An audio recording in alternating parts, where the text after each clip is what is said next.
Today we'll be looking at this interesting piece of underwater imaging equipment, which is the SeaTouch 3 Pro, an underwater housing for any type of smartphone. Let's do it.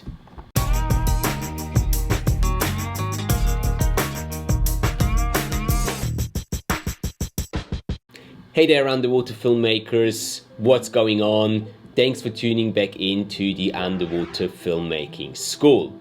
Now, a couple weeks ago, the folks from Divevolk contacted me, reached out to me, asking me whether I was interested in testing their latest piece of equipment, which is this one here, the SeaTouch 3 Pro, an underwater housing for any type of smartphone.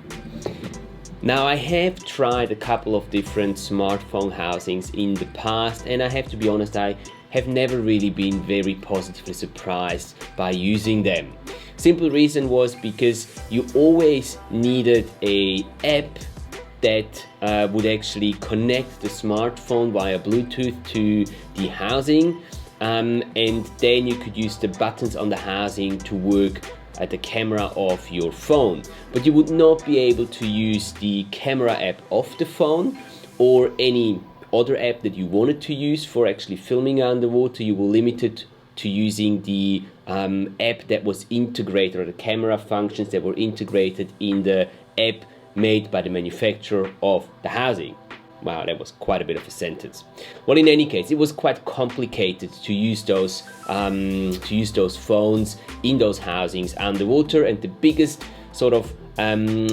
negative was that you weren't able, in the newer cell phones you have different lenses, right? So you can choose between having a really wide view, you can choose between having a narrow view, you can use a portrait mode where you blur out the background, and all these functionalities were not accessible through these housings because they weren't using the native camera apps on the phone, but their own ones. And that was a big negative for me, and kind of made it pointless to use my phone underwater if I wasn't able to use it to its full potential, right?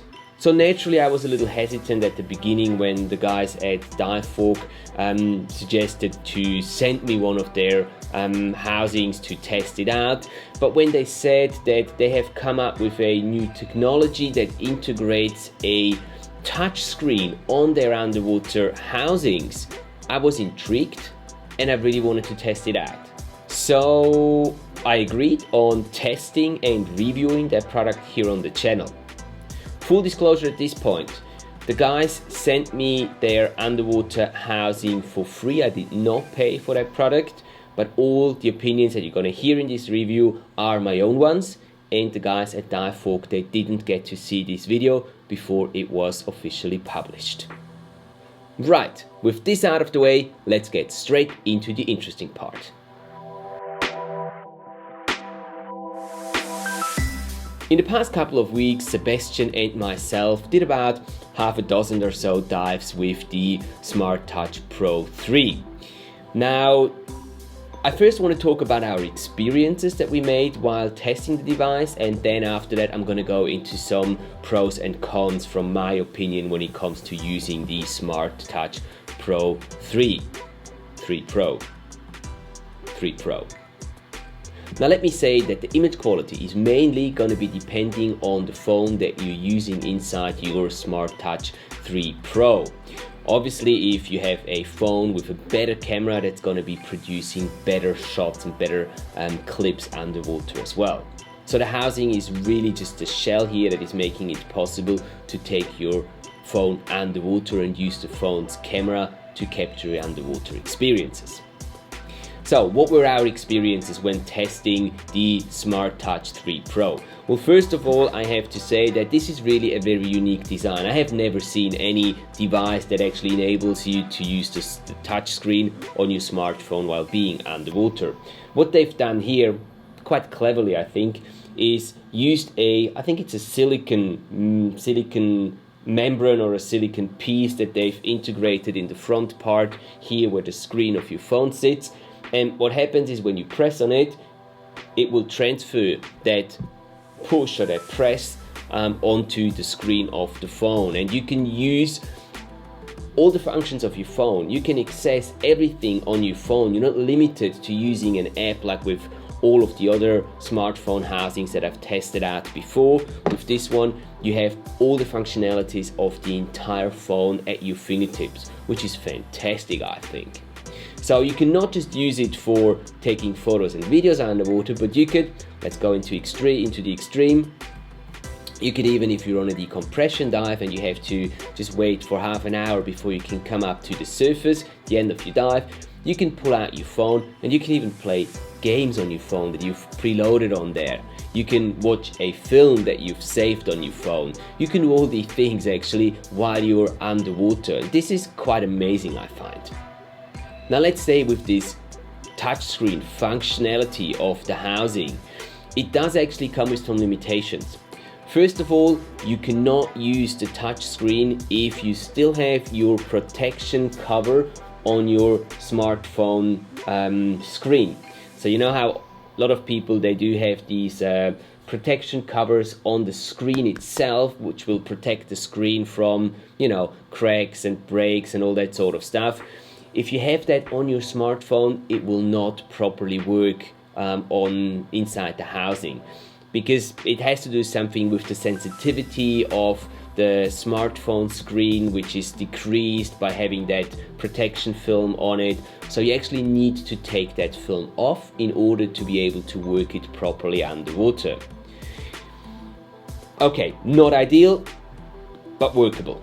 The second limitation is that you cannot really use the touchscreen on the housing if you're wearing gloves. And this is kind of a deal breaker for me diving here in Switzerland, because let's be honest, about 85 to 90% of all dives I do here in Switzerland are conducted in a dry suit, wearing dry suit gloves as well. So if I can't work the touchscreen with my gloves on, then, well, basically I can't really use it for 85 to 90% of the dives that I do here in Switzerland. It's a different story if you're in a tropical area and you're diving in tropical waters where you don't need any gloves. It'll work fine. But keep that in mind, using gloves, it's not really going to be working very well. One thing that I really enjoyed about using the Smart Touch 3 Pro was how it's actually sitting in your hand. The grip is actually really comfortable. You can nicely hold the phone and you can even use it with one hand once you've actually pressed that record button, because that actually does need a little bit of pressure executed onto the screen. But once you've done that and it's recording, you can use it with one hand quite easily. Keep in mind though that you are going to be more shaky when using it just with that one hand, so be careful with that. But that's something that I really enjoyed. I think the grip is nicely done from a point of view when it comes to the size as well as the location of it. It works well and I really enjoyed using the housing that way. Another thing that I've also noticed is that Divevolk has a lot of accessories that can be attached to the Smart Touch 3 Pro. Stuff like additional lens adapters for wide angle or macro lenses, for red filters. You've got trays that you can attach to it, so you can mount lights and all that sort of stuff onto it. I personally, or Sebastian and I, we didn't test out any of the accessories because we didn't have them here, they weren't available to us, so we just tested the housing as it is standalone. We didn't have any accessories, but there is a ton of different accessories out there. If you look through the webpage of Divevolk, you'll see what is available, and you can really pimp that setup to, I wouldn't say a professional setup, but you can really make this fairly big. But that will kind of take away the whole purpose of taking your cell phone underwater, because you only want to have your cell phone and you don't really want to carry around all that extra gear and accessories that you need to make it into a complete setup. And when we talk about the results, they're quite okay. We used Sebastian's iPhone 11 to do all the test recordings underwater, and that worked really well. I mean, we did a couple of dives out in the lakes, and then we also had the phone with us when we recorded some of the B-roll sequences that are going to be in my online underwater videography course that we recorded in a swimming pool, an indoor pool. So we had the phone and the housing with us there as well, and just played around with it during the recordings a little bit. And we were actually able to get some really good shots, photo as well as video wise. So I'm quite happy with the quality that comes out of the iPhone 11 in combination with the Smart Touch 3 Pro. So let's have a quick look at the pros and cons of the housing and who I think this housing is actually made for. Well, first of all, on the pro side, I think that the housing is very easy to set up and use, and it is usable with a variety of different phones. You can actually tell the guys at Divevolk when you order the housing what kind of phone you want to be using with it, and then they've got just different adapters like this one here that will actually be used to put your phone inside, and then once you've done that, slide that adapter inside the housing, close it up, and you're really good to go. And if you change your phone model in the future, you can just change these adapters for the new phone that you got. We also need to say that the price of around $200 for this housing is definitely to be placed on the pro side. The housing is very small and compact, which is great for traveling, for storing. You can even, while you're diving, keep it in your BCD pocket and just pull it out whenever you want to start recording or taking a photo. So from that perspective, very well executed. Also on the pro side, we definitely need to place the touch screen, which works fairly well. Keep the limitations in mind, but other than that, it does work. Sometimes it'll need a few attempts to actually get to an app or exit an app, or actually transfer the push onto the screen. It really depends on the sensitivity of your screen, and I recommend that you actually watch the instruction videos of Divevolk that are on their website that will tell you how you have to set up your phone in terms of the individual settings so that it will work best with the touch screen of the housing. And last but not least, definitely on the pro side, is that this housing has very low maintenance needs. There's nothing really you need to do with that housing after you dive. Then just put it into fresh water, rinse it out thoroughly, dry it, and that's it. Store it in a dry and safe place, and it's going to be ready for your next dive. So that's definitely something that is an advantage with this housing. On the negative side, I have a few things that I like to mention that you should keep in mind. First of all, we did say that the touchscreen works. Yes, it does, but you need to keep the limitations in mind. If you're using gloves for most of your dives, it's not really going to be working, so it's no good for you. And you do need to remember to take the protection of the screen of your phone. If you keep that protection on there, it's also not really going to be working. So those are the limitations that you need to keep in mind. Personally, I don't really like that the housing is made out of plastic completely. It does feel a little cheap, and it doesn't feel like it's going to be able to take a beating. And you know how it goes on dive boats. People don't always watch where they put their tanks or where they put stuff. So just be very careful with how you handle the housing, especially on land, not as much underwater, but especially on land, to make sure that it doesn't get damaged. Also, I don't really know how strong the touch screen is and how much, of a beating that can handle. And I don't really have any experience in sort of a long-time use or long-term use, but I can imagine that this is going to be a weak point on the housing itself, other than the housing being made out of plastic altogether. Now, another thing that I don't really like is that they don't have any leak protection integrated in the housing. I know other smartphone housings, they do have a leak protection built into it. This one doesn't. They do say though that they have not just one O-ring but 3 O-rings integrated in the lid here that's closing up the phone, or closing up the housing, I better say.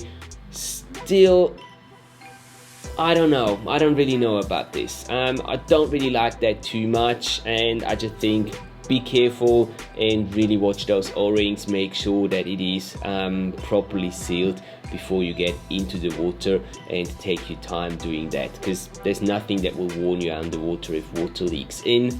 And keep in mind that it's not just the camera that you're taking with you underwater, but it's also your phone. So if your camera gets destroyed or water leaks into the housing, you're most likely gonna destroy your phone as well. So who do I think this housing is made for?